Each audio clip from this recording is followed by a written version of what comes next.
So here we are on what I think of as a common man reading from the Bible, and I've come through to Proverbs. Now, when I met Beth, and she was heavily into born again Christian section of being Christian, she took me to a church which had a huge impact on me.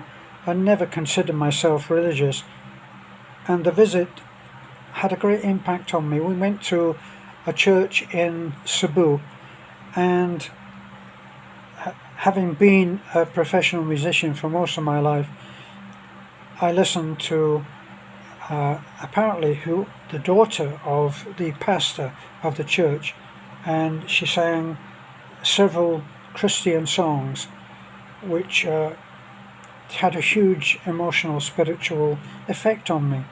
And so later, while Beth was still winding up her job before we came to Bohol, I went and studied the Bible at the Bible Study Center in Cebu. So I have read through the Bible, and Proverbs is something that I've read before, but on reading the book, the Little Red Book of Wisdom, or the Little Book of Wisdom, where the author recommended every morning reading from Proverbs. So I'm going to read from Proverbs as a common man. I'm not a preacher. I'm not a huge expert on interpreting those parts of the Bible. I'm simply reading things which actually make sense. It says the book of Proverbs is a collection of moral and religious teachings in the form of sayings and proverbs, and much of it has to do with practical, everyday concerns. That's something that I can use.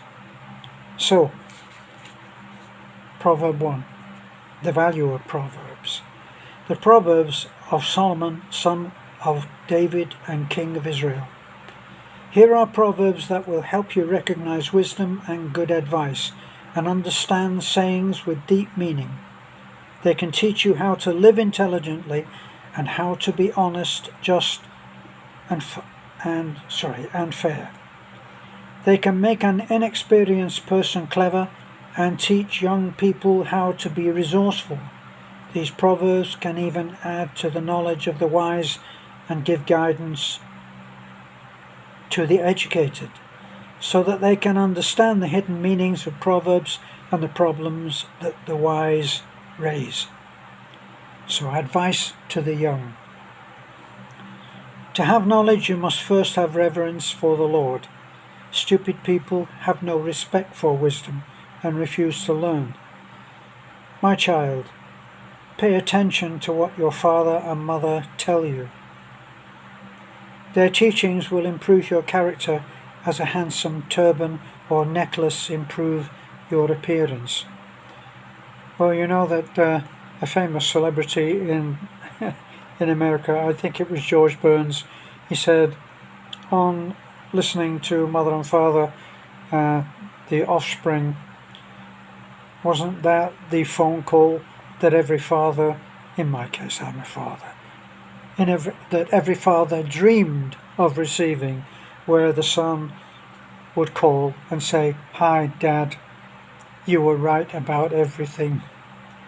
He said, not likely to happen.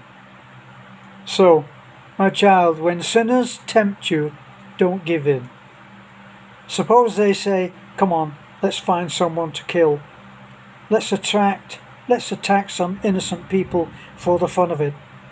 They may be alive and well when we find them, but they'll be dead when we're through.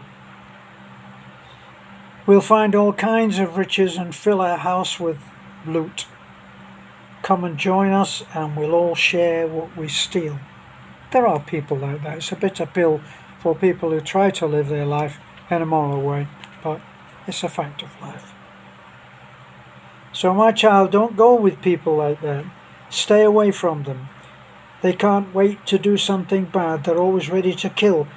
It does no good to spread a net when the bird you want to catch is watching.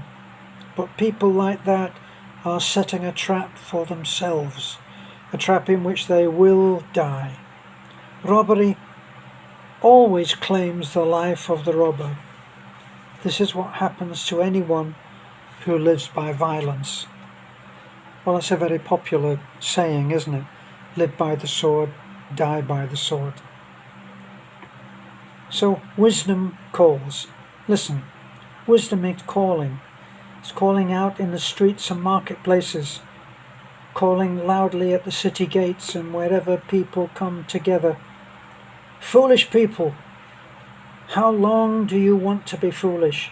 How long will you enjoy making fun of knowledge? Will you ever learn? Listen when I reprimand you. I will give you good advice and share my knowledge with you. I have been calling you, inviting you to come, but you would not listen. You paid no attention to me. You have ignored all my advice and have not been willing to let me correct you.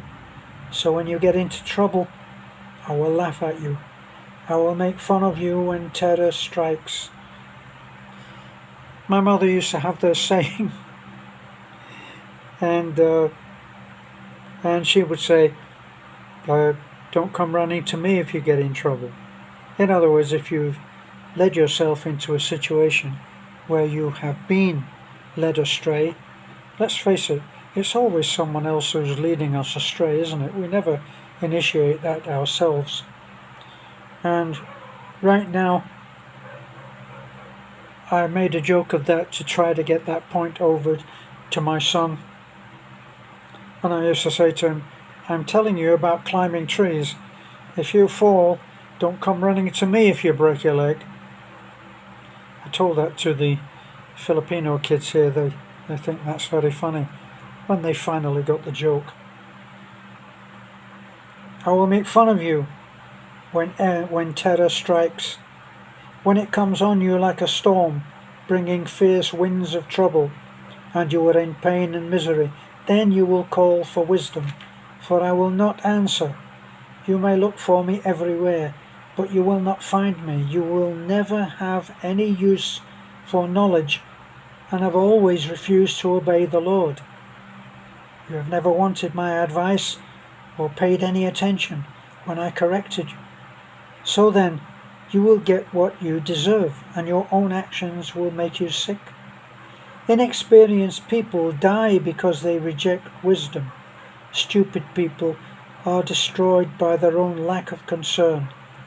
But whoever listens to me will have security. He will be safe, with no reason to be afraid.